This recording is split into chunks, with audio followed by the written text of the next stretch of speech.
Now that we've had a brief overview introducing the divine council, the whole concept there, I want to take you into the divine council worldview. Again, this is basically just another term for biblical theology. Subtitle here, Cosmic Geography and Salvation's Plan in Biblical Theology. The divine council, which is really God's rule through his heavenly host or his non-human imagers, has a direct intersection with his human imagers, life on earth. Again, the biblical story, as it were, is really about the restoration of God's rule on earth through his imagers, whether they be human or non-human, to restore Eden, to reenact, restore, whatever word you want to use, his original plan to live with his human creations, those who are like him, who image him, along with his invisible family, his spiritual family, his non-human divine family, to have us all as one family on earth, administering, stewarding the creation, which was at the beginning just a little slice of creation, just a little part of the globe, but God wanted through his promise and his covenant, his command, his mandate to Adam and Eve to make the rest of the world like Eden, where he lived and they lived with him. And so that post-fall is where biblical theology moves, how to restore that. And so the divine council, the unseen realm, is an inextricable part of what's happening with us. And it's often neglected. I remember in Bible college and seminary, angelology got 2 days attention. It's something that's totally peripheral, which is a huge mistake in biblical theology. So we're going to just take a look at the overarching worldview that emerges from this, and I think you'll see pretty clearly how all-encompassing this sort of thing is. So we'll begin in Deuteronomy 32, 8, and 9. And again, this is the sort of thing I'm going to be presuming as I go through passages on a weekly basis to teach you. But Deuteronomy 32, 8, and 9 is sort of a fundamental passage. If you read it, we have here, when the Most High gave to the nations their inheritance, when he divided mankind, he fixed the borders of the peoples according to the number of the sons of God. But the Lord's portion is his people. Jacob is his allotted heritage. Jacob, of course, being another word for Israel. Jacob is Israel. So what do we have here? When did the Most High divide up the nations? When did he allot humankind to specific nations and fix their borders? Well, that's obviously a reference to the Tower of Babel. Now, this is the ESV. And this phrase here, according to the number of the sons of God, does not appear in many other translations. Same thing with verse 43, same chapter, Deuteronomy 32, where we read, "Rejoice with him, O heavens," could be translated, "O heavenly ones. Bow down to him, all gods." In other words, these gods right here, and these gods right here, there's a relationship here. These gods, the sons of God, that God allotted to the nations. Notice when he divides up the nations, he fixes their borders. He divides them up according to the number of the sons of God. We're going to be looking at some other passages. Essentially, this is the Old Testament rationale for why we have other gods, where the other pantheons came from of the Gentile nations, the nations who were not the Lord's portion, the nations who were not Israel. This is the Old Testament world after Babel. Nations divided up, assigned to other gods, and in Deuteronomy 4:19 and 20 we see that the gods were assigned to them. But these gods were supposed to be obedient.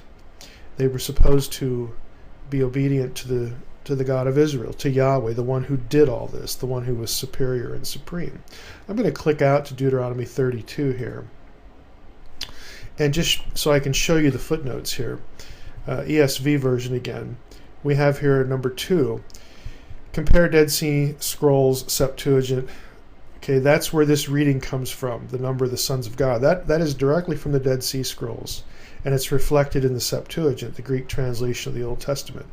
The Masoretic text, though, the text that most English translations are based on, reads sons of Israel. Get that up again, sons of Israel. Now, it doesn't make any sense. If we're talking about the Babel event, when God divides up the nations, dividing them up according to the number of the sons of Israel, not only is that a textually inferior reading, again, the sons of God is the reading that comes from the Dead Sea Scrolls. Sons of Israel does not. It's much later. It's in the Masoretic text. But not only is it an inferior textual reading, and you can read all about it. I did a journal article for Dallas Seminary's journal on the text critical issues in this verse. But it's also illogical. Israel didn't exist at the time of Babel. Israel is not listed in the table of nations connected with the Babel event. It makes no sense to number something according to the number of the sons of Israel because Israel didn't exist in biblical history at that point. So it's obviously a sort of covert reading. It's something that was put into the text at a later time for various reasons, and scholars have different theories about this. And again, this is not news to anyone in the academic community who does Old Testament studies. It's a very well-known verse, very well-known textual issue here. But just on a purely logical level with biblical history and biblical theology, it makes no sense to say sons of Israel because there was no Israel. So let's go back here and take a look at what we're talking about. Again, at the Babel event, we have in Genesis 11, the prior chapter, Genesis 10, is the so-called Table of Nations. We get a list of the nations of the known world at the time to the biblical writer. If you count these up, the number is either going to be 70 in the Masoretic text or 72 in the Septuagint, and it's based upon whether two of the terms are put together or divided. But either way, it's a reference. Either number 70 or 72 is a reference back to the Babel event and this listing. It's a number that's going to come up later in the New Testament when Jesus sends out his disciples. That's going to be interesting. I don't know if we'll get to that in our little talk here, but it's part of the cosmic geography of the Old Testament. But these nations right here are the ones that get divided up. These are the ones that the biblical writers know. Israel, of course, is Yahweh's own portion. All the other nations are assigned to lesser Elohim, assigned to the sons of God. They are allotted to the sons of God, put under their authority so that those gods govern those nations now. This is a punishment in the wake of Babel. I actually refer to this event in Deuteronomy 32:8-9 as the Romans 1 event of the Old Testament. Romans 1 talks about how God gave people up to their own sins, and they get what they deserve, and what they wanted, God gave them and said, well, it's going to cost you. This is going to destroy you.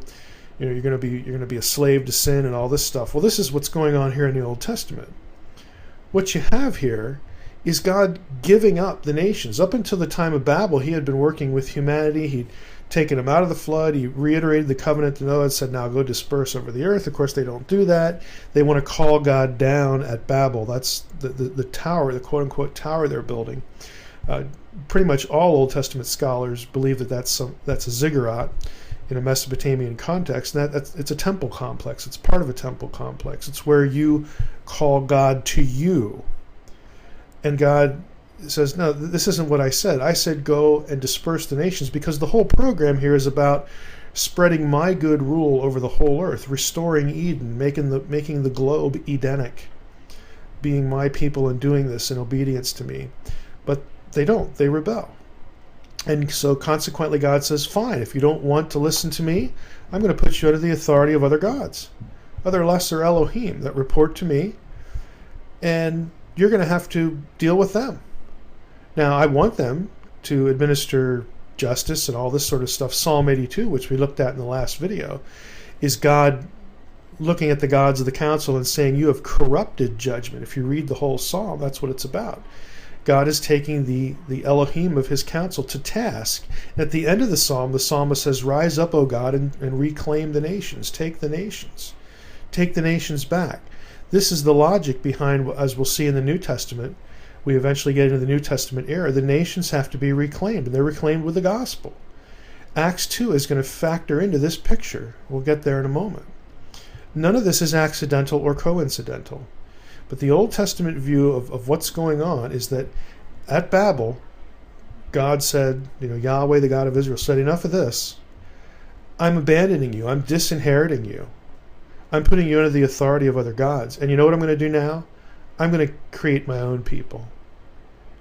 Jacob is my portion. Israel is my portion.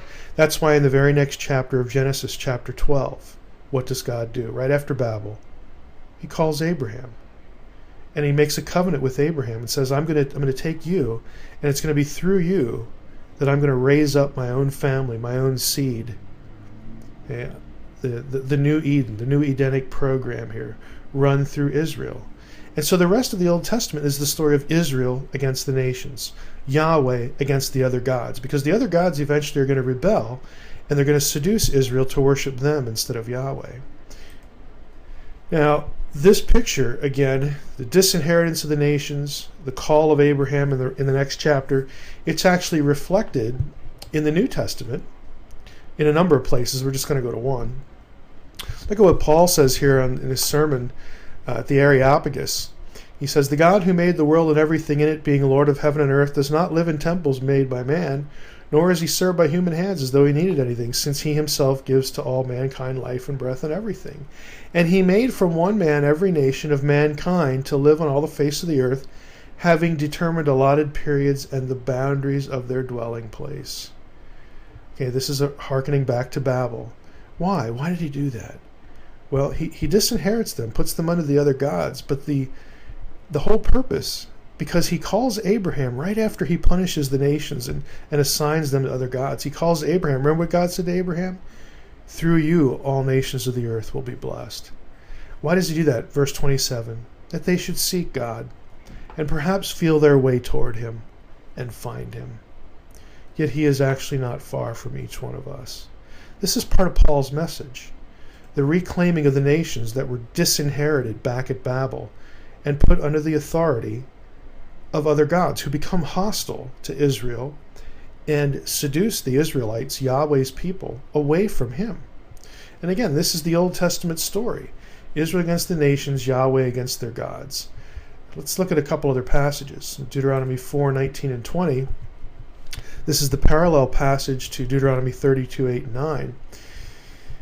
Moses, again, is part of one of Moses' sermons. He says, beware, lest you raise your eyes to the heaven when you see the sun and the moon and the stars and all the host of heaven, that you be drawn away and bow down to them and serve them, things that the Lord your God has allotted to all the peoples under the whole heaven.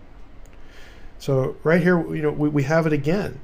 This idea that the heavenly host, again, the divine beings that are, in the spiritual realm here, God has allotted them to these other nations. Okay? But the Lord has taken you, Israel, and brought you out of the iron furnace out of Egypt to be a people of his own inheritance. Remember back in Deuteronomy 32, 8 and 9, Israel is Yahweh's portion, as you are this day. Let's take a look at another one. You got host of heaven language here. Back in Deuteronomy 32, 8, it was sons of God. Keep those phrases in mind. Host of heaven, sons of God. We get up to Deuteronomy 17, and we read this. If there is found among you within any of your towns that the Lord your God is giving you, a man or woman who does what is evil in the sight of the Lord your God in transgressing his covenant, and has gone and served other gods and worshipped them, or the sun or the moon or any of the host of heaven, which I have forbidden. So here we are in chapter 17 now, tracking through Deuteronomy. These same gods that were allotted to the nations, the God of Israel says to his own people, Israel, you must not worship them. Okay, you must not worship them. I am the Lord your God. The Shema, Deuteronomy 6. The Lord our God is one. Okay, the Lord our God. Okay, the Lord our God is one. And we can talk about what one means. Again, it has interesting divine council connections, because ultimately the nations were supposed to be drawn back to the one God. Israel was the conduit through which that would happen. But again, those are subjects for another time. I'm trying to just give you a rough overview. Deuteronomy 29. Let's go there. We have here, if Israel, again, does evil, worships these other gods, and gets overthrown like Sodom and Gomorrah, all the nations will say, why has the Lord done this thus to his land? What caused the heat of his anger? And then the people will say, it is because they abandoned the covenant of the Lord, the God of their fathers, which he made with them, and when he brought them out of the land of Egypt. What'd they do? Well, they went and served other gods and worshipped them. Which gods? Gods whom they had not known, and whom he had not allotted to them. See, he allotted the other nations to other gods. Deuteronomy 32, 8, and 9. But Israel was Yahweh's portion alone. He took them for himself, because he created them right after he disinherited the nations in Genesis 11 at Babel. Then he called Abraham and began his own people again, disinheriting everybody else. But he didn't forget them, because when he made the covenant with Abraham, he said, look, those who bless you I will bless, those who curse you I will curse. And in you, or through you, all nations of the earth will be blessed. He didn't forget them, but he did disinherit them for a time. Deuteronomy 32, 8, and 9, we saw that these were the other gods allotted to the nations, and the nations allotted to them, two sides of the same coin. Well, what happened? How's the story end? Here we are. Doesn't end well. They, the Israelites, sacrificed to demons, not God. We saw this verse in our earlier video about the divine council. They sacrificed to gods they had not known. Again, this is committing evil. This is what God warned them through Moses not to do in Deuteronomy 17. It was why he is going to punish them, the warning that was given in Deuteronomy 29. Here it happens in Deuteronomy 32. These are the gods, again, back in verses 8 and 9 of Deuteronomy 32, that were allotted to the other nations. Israel fails. Israel sins. They were supposed to, if you remember verse 43, the way it was supposed to work was that the other gods were supposed to bow down to Yahweh, but they did not. They seduced the Israelites. They became hostile to what God was trying to do. And Psalm 82, which we saw in the previous video about the divine council, is God saying, you know what? You're going to be punished. You're corrupt. You didn't obey. You're going to die like men. Okay, you're going to die like a human does. I'm going to remove your immortality. Now, we know from other passages and other places in the Old Testament that vision of that happening is eschatological. It comes future to the Old Testament. What we're going to see here in a moment is that the beginning of the undoing of the grip of the gods on the nations happens when Jesus shows up, and especially when he dies and rises again, and the gospel, at the Pentecost event, penetrates the nations, permeates the nations with the message about Jesus, of the Messiah. And that is the beginning of the advance of the kingdom of God and the diminishing, the undermining of all these other kingdoms, all these other controls that the gods have over the nations. Back into the Old Testament, though, this whole idea, again, that an Israelite, a biblical writer, looked at the world in such a way that Israel, the land promised to Abraham and his descendants, was holy ground. Okay, this is where Yahweh was to be worshipped. Yahweh owned this land. It's not that Yahweh doesn't own the earth. There's plenty of other passages like that. But there's this territorial sense that the nations around Israel are governed. They're under the authority of hostile gods, hostile divine entities. Now, God says, I'm going to deal with them. But for the time being, those gods are, in the mind of the biblical writer, real, and they're a threat, and they're serious. They are not to be worshipped. Okay, they are to be avoided. And so when you were not in Israel, when you were not in holy ground, you were somewhere else. You were in the domain of another. That, yes, the God of Israel had assigned that turf to one of these other divine beings. So we know, who's superior. But it's still a scary thing. It's still a threat.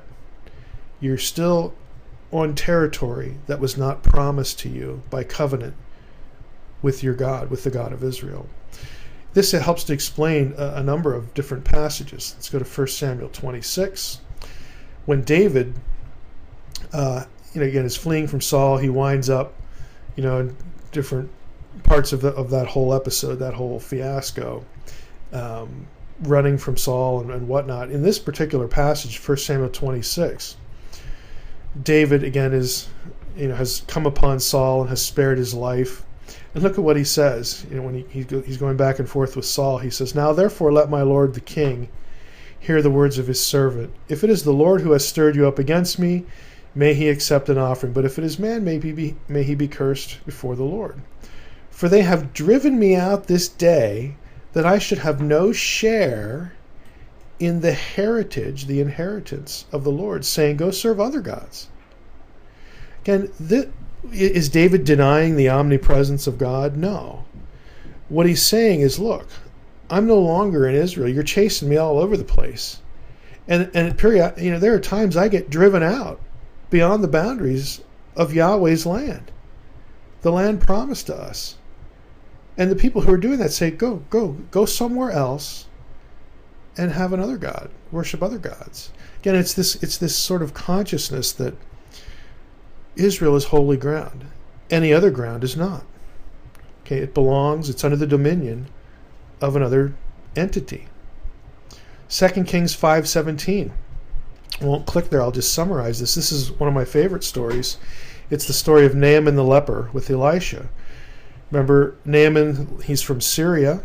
He's a captain, important military guy, works with the king there. But Syria is a foreign land, under foreign dominion, foreign gods. The god Ramon, in fact, as we learn in the passage. He has leprosy, and one of his little servant girls, who's a captive Israelite, says, hey, why don't you go over to Israel and Elisha will heal you? I mean, we know this story. And so he does. He gets some of his men, he goes over there, and Elisha won't even meet with him. He says, through an intermediary, well, just go wash in the Jordan 7 times and you'll be clean. And Naaman gets mad, because it's like the Jordan, this little trickle. I mean, we have better rivers, where I come from. And they gets into an argument, and his servants, his men, say, look, if the prophet had told you to do some great thing, then you would have done it. Why don't you just go do it, see what happens? And so Naaman does, and sure enough, he's cured of his leprosy. He comes back, and he says to Elisha, now I know that Yahweh is the God of gods. I know now. And so do we remember the story? We remember that much. That's what gets told in church and Sunday school, but it misses a detail. What does Naaman ask for from Elisha when he goes back? He asks Elisha, would it be okay if I fill up some bags of dirt? I want to take dirt back with me as much as my mules can carry. I want to take dirt with me because when I go back home, I'm an important guy, and I have to go into the temple of Ramon with the king, and the king's kind of old, and he leans on me, and we're not really told if Naaman has to sort of go through the motions with the king there, but he's got to take the king there and take care of him. It's part of his job. So he says to Elisha, would it be okay if I take dirt back with me? Now that only makes sense in terms of cosmic geography, because what he wanted was he identified the ground of Israel as holy, as belonging to Yahweh.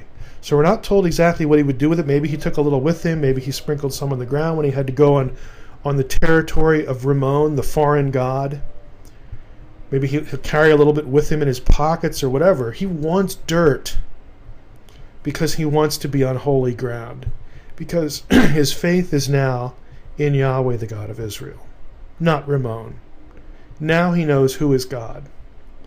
Again, it's a great passage that's only decipherable in the context of cosmic geography that originates with what happened at Babel. Daniel 10 is the same thing. We have the Prince of Persia, the Prince of Greece. These are divine beings, at least that much. It doesn't rule out that they're working with human authorities, but at the very least, we've got, again, divine authorities over these nations, because we learn that Michael is in charge of Israel. He has been given the caretaking of Israel. And we notice that in Daniel chapter 12, verse 1, too. It's cosmic geography. Again, it's just the same old thing. And again, these aren't the only passages that get into this, but I think they're good illustrations. Now let's go to the New Testament. How does this factor into the New Testament? Well, it factors in a big way in the book of Acts, and specifically at Pentecost. Now, we all know this story, but you don't really know the story. If we look in Acts 2, when the day of Pentecost arrived, they were all together in one place. And suddenly there came from heaven a sound like a mighty rushing wind, and it filled the entire house where they were sitting, and divided tongues as of fire, so on and so forth. Now, I've clicked on the word divided for a reason here. The Greek lemma is diamorizo. If we searched for that Greek lemma in the Septuagint, the Greek translation of the Old Testament, guess where it shows up? Deuteronomy 32, verse 8. Okay, the whole thing about when the Most High divided up. Right here we have it. Hote, when diamorizen, third masculine singular form. Ha hupsistos, when the Most High divided up ethne, the nations. Right there it is. Acts 2 is using this vocabulary drawn from Deuteronomy 32. Well, why would they do that? Why would Luke do that? Well, let's just keep looking here. Keep going in Acts chapter 2, verse 5. Now there were dwelling in Jerusalem Jews, devout men from every nation under heaven. And at this sound the multitude came together, and they were bewildered. You know, when all this freaky stuff starts happening in Acts chapter 2, they're bewildered. Well, what's going on?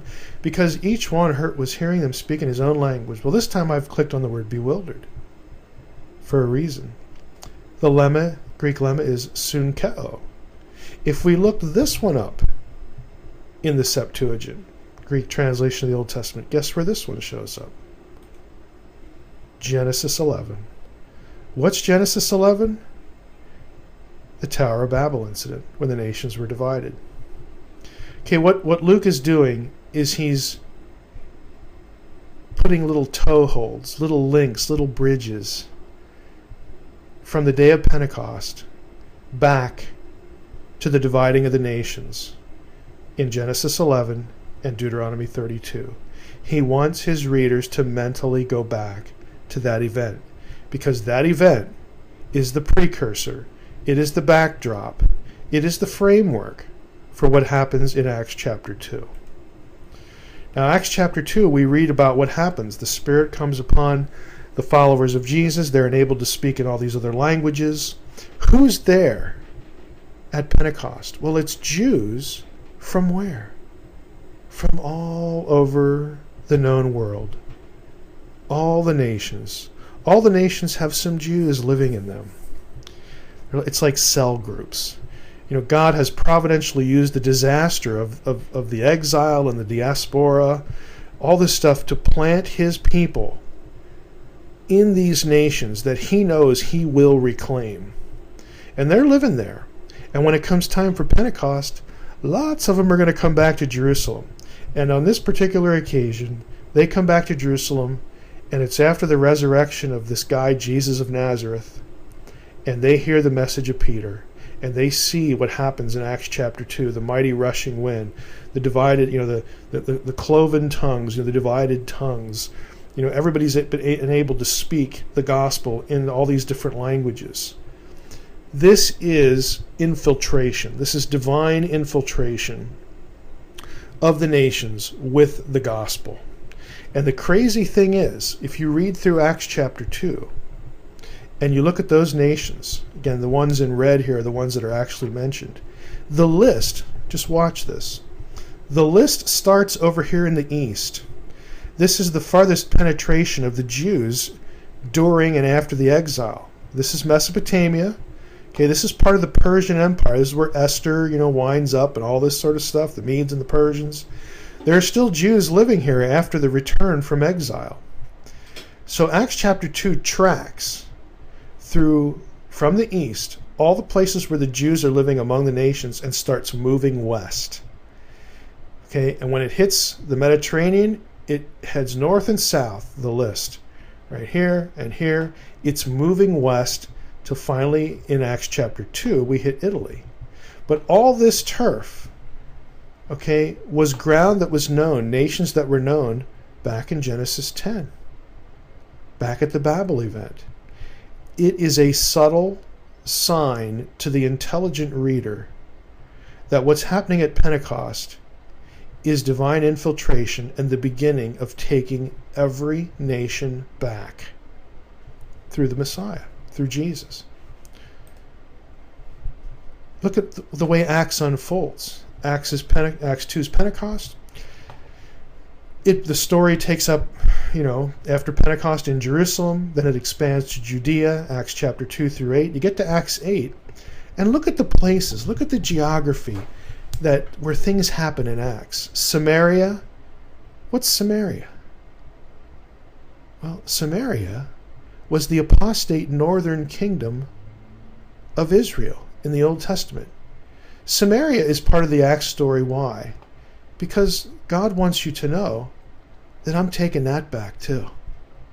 It's not just the nations, it's everything. Ethiopia, the Ethiopian eunuch, the last Jew. Why is Ethiopia associated with Jews? Because historically, it is. There were Jews who fled here in ancient times, fled the onslaught of Nebuchadnezzar, and even earlier.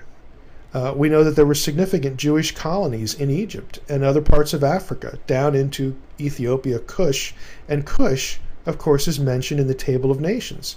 So Cush doesn't get mentioned back here in Acts 2, but it gets picked off the list right here in Acts chapter 8. Lo and behold. Then what happens in Acts chapter 9? Paul's converted. Who's Paul? Paul is the apostle to who? To the Gentiles, to the nations. Jerusalem, Judea, and here we go. Everybody else. Paul is going to track through as many of these places, these nations, as he can. Okay, Acts chapter 9, in conjunction with the conversion of Paul, we have Damascus mentioned. Well, what's Damascus? Damascus is the northernmost point at which Abraham set foot back in Genesis 14. It is encompassed within the promises given to Abraham for the land. Remember when God said, hey, look, everywhere is, wherever your foot treads, that's what I'm going to give this land to you? When Abraham goes and chases the kings who kidnapped Lot back in Genesis 14, this is where he stops. Again, it's telegraphing a message. Everything that belongs to me, I am taking. And it all belongs to me, but it's systematic. To someone who knew their Old Testament, this isn't going to be missed. Cornelius, the first Gentile convert. The program is underway here. Missionary journeys, Acts 11 to 19, under Paul. What's he doing? Paul is driven by the concept, he reads in passages like Isaiah 66, of reclaiming the nations. It's called in the New Testament the fullness of the Gentiles. I have people in every nation. I'm going to get them. I am going to slowly reclaim all the nations, all the people in those nations that are mine. The kingdom of God is going to overspread them. And eventually, at the end of days, the day of the Lord, everybody's going to turn to Jerusalem. Everybody's going to turn to worship Yahweh again. It will be what it should have been back in Eden. This is all an intelligent plan, and it's intelligently and deliberately telegraphed, if you have eyes to see it, in the book of Acts and lots of other places.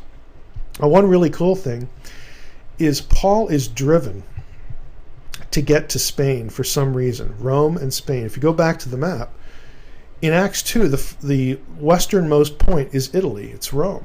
Okay? So he says in Acts 20, remember the account when Paul goes back to Jerusalem after his missionary journeys, and he had been told in Acts 20, let me see if I have this here. Yes, I do. Acts 20, verse 22, Paul says, "Now behold, I'm going to Jerusalem, constrained by the Spirit." The Spirit's just you got to get back there, not knowing what will happen to me, except that the Holy Spirit testifies to me in every city that imprisonment and afflictions await me. Paul says, look, I got to get back to Jerusalem. I'm done with my work here. I know bad stuff's going to happen to me because the Spirit tells me that. In Acts 21, when he gets there, he seeks out disciples, stays there 7 days. Through the Spirit, they were telling Paul not to go on to Jerusalem. So now he's in Judea, and he's a little closer. They say, look, Paul, don't go to Jerusalem. Don't go, something bad is going to happen. And it even says elsewhere in the passage that the Spirit was telling them too, when Paul goes to Jerusalem, something bad is going to happen. He's going to get arrested. Something's going to happen. While we were staying for many days, a prophet named Agabus came down from Judea. Coming to us, he took Paul's belt, bound his own feet and hands, and says, "Thus says the Holy Spirit, this is how the Jews of Jerusalem will bind the man who owns this belt and deliver him to the hand of the Gentiles." Even a prophet empowered by the Spirit says, "Paul, if you go down there, you're going to be arrested. You're going to be taken. You're going to be captured." Well, Paul knows this. This is not news to him. Look at what he said earlier in Acts 19. This is prior to Acts 20, when Paul makes up his mind to go to Jerusalem. Look at what he says. Paul resolved in the Spirit to pass through Macedonia and Achaia and to go to Jerusalem. So as Paul is winding up his work, he's already got Jerusalem on his mind. And look at what he says. He says, "After I've been there, I must also see Rome." Paul fully expected to get to Rome. Now, he doesn't know that his arrest in Jerusalem is going to be the means by which he gets to Rome. But he knows he needs to go to Rome. Why? Because he has to keep moving west to get back the Gentile nations that were listed in Genesis 10. We haven't been to the westernmost part yet, a place called Tarshish. If you remember, let's go back. I don't want to give you a headache here, but let's go back. Right here. See, here's Italy. Here's where Rome is. There's a spot mentioned here back in the Table of Nations that we haven't hit yet. Right here. Tarshish. It's an outlier.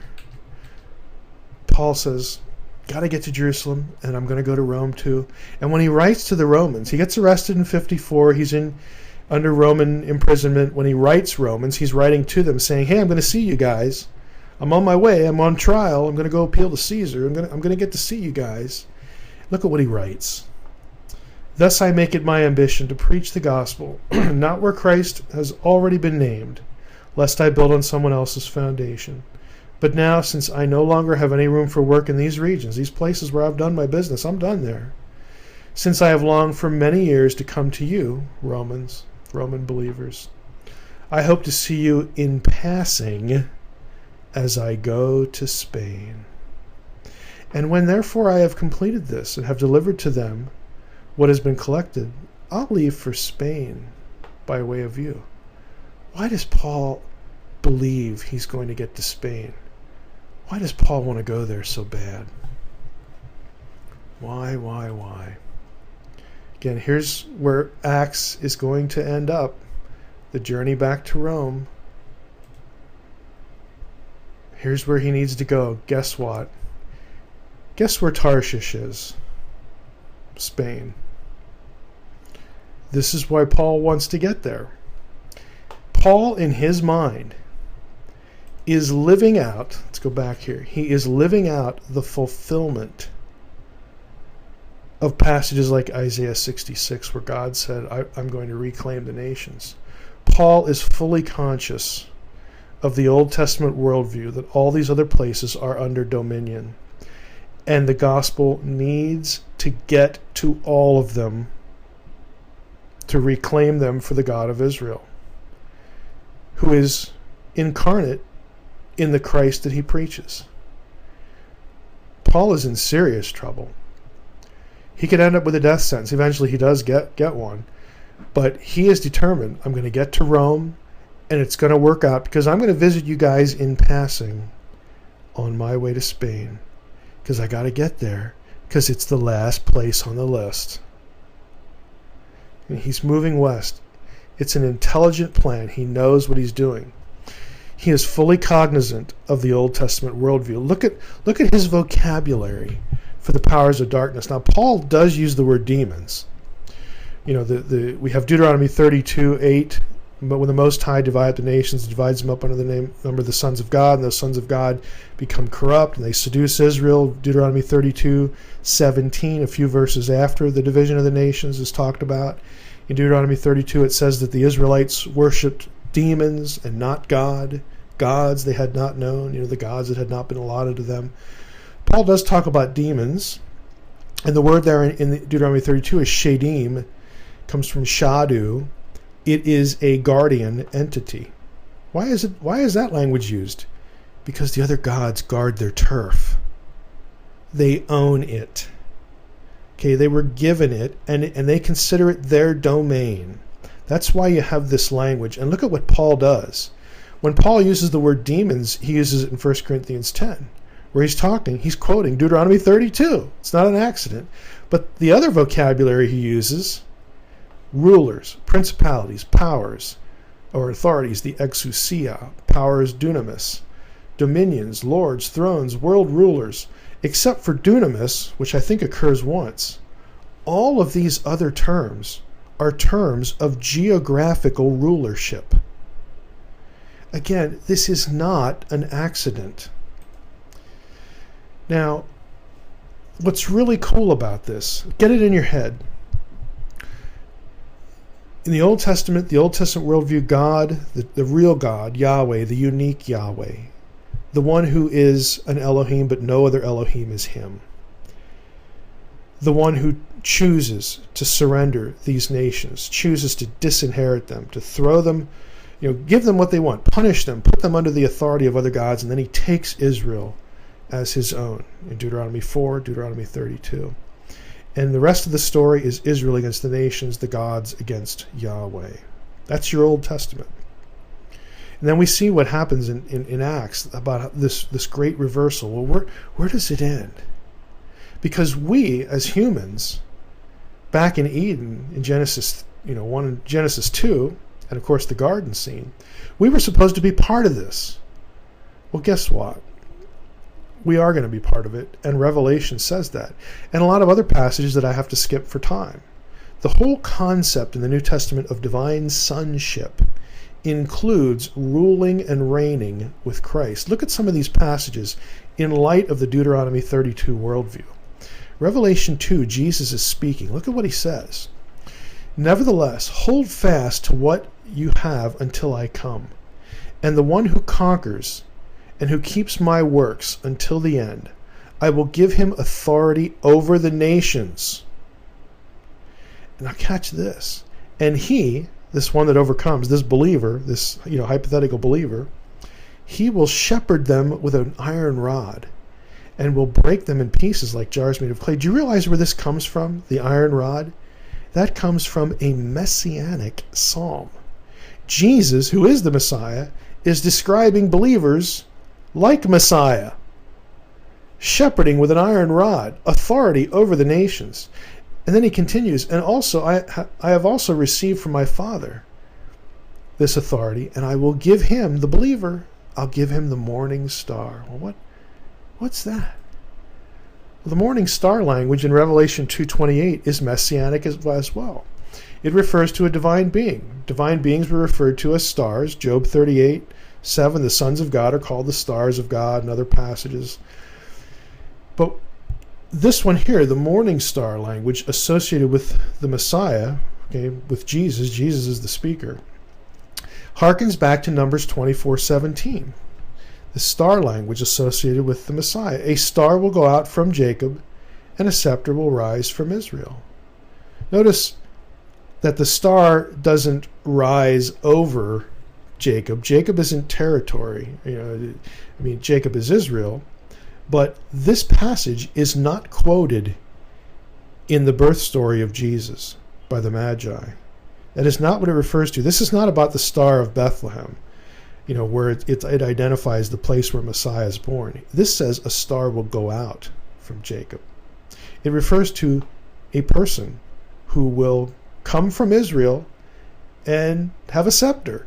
Scepter will rise from Israel. It refers to a person, it refers to the Messiah. Later in the book of Revelation, we have morning star language again. Jesus refers to his messianic standing in the same language. I am the root and the descendant of David. I am the bright morning star. Well, he just said in Revelation 2 that he will give the morning star to believers.